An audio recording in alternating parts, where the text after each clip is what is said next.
जादुई कूची।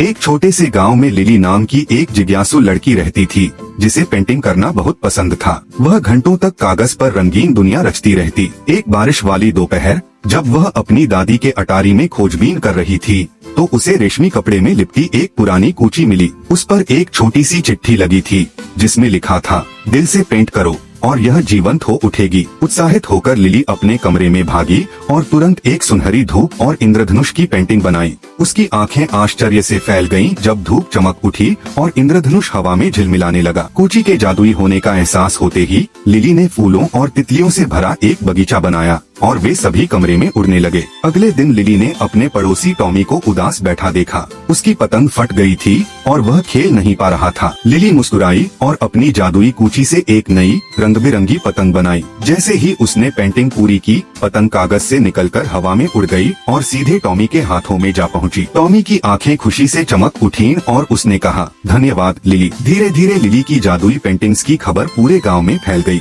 लेकिन लिली ने कूची का इस्तेमाल सिर्फ दूसरों की मदद के लिए किया। कभी बच्चों के टूटे खिलौनों को ठीक किया, तो कभी ठंड में उनके लिए गर्म कोट बनाए और कभी बंजर जगहों पर सुंदर बगीचे रचे। फिर एक सुबह कूची धीरे धीरे फीकी पड़ने लगी और वही चिट्ठी फिर से दिखाई दी, तुमने कूची का अच्छे से इस्तेमाल किया, लेकिन याद रखना, सबसे बड़ी जादू तुम्हारे दिल में है, किसी औजार में नहीं। कूची गायब हो गई, लेकिन लिली ने दिल से पेंटिंग करना जारी रखा। उसकी कला से लोगों के चेहरों पर मुस्कान आती रही और उसकी दयालुता हर तरफ खुशियाँ फैलाती रही।